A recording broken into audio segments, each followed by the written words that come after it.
दिसंबर 1984 की वह सर्द रात आने से कई हफ्ते पहले ही भोपाल के केमिकल प्लांट के अंदर खतरे की आहट शुरू हो चुकी थी। लेकिन उस समय किसी को अंदाजा नहीं था कि ये छोटी छोटी चेतावनियां इतिहास की सबसे भयानक औद्योगिक त्रासदियों में बदलने वाली है। भोपाल शहर उस समय तेजी से बढ़ रहा था। लोग अपनी रोजमर्रा की जिंदगी में व्यस्त थे। बाजारों में रौनक थी, बच्चे स्कूल जा रहे थे और हजारों परिवार उसी शहर में सुकून से रह रहे थे। लेकिन शहर के एक कोने में स्थित यूनियन कार्बाइड इंडिया लिमिटेड के प्लांट के अंदर कुछ ऐसा चल रहा था जो धीरे धीरे खामोश खतरे का रूप ले रहा था। इस प्लांट में एक बेहद खतरनाक केमिकल रखा जाता था, मिथाइल आइसोसाइनेट, जिसे MIC गैस कहा जाता था।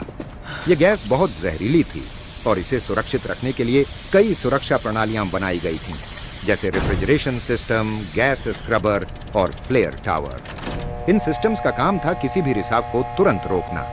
लेकिन 1984 के दौरान प्लांट के अंदर कई बार तकनीकी समस्याएं सामने आने लगी। कर्मचारियों ने नोट किया कि रेफ्रिजरेशन सिस्टम, जो गैस को ठंडा रखकर सुरक्षित बनाता था, कई बार बंद रखा जा रहा था ताकि खर्च कम किया जा सके।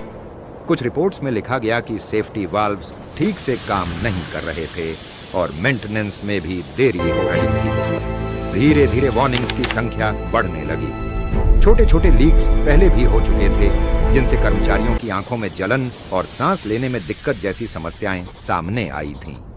कई इंजीनियरों और कर्मचारियों ने अपने वरिष्ठ अधिकारियों को लिखित और मौखिक चेतावनियां दी कि अगर इन समस्याओं को तुरंत ठीक नहीं किया गया तो बड़ा हादसा हो सकता है। लेकिन प्रोडक्शन बंद करना मतलब आर्थिक नुकसान, और यही डर कई बार सुरक्षा से ऊपर रख दिया गया।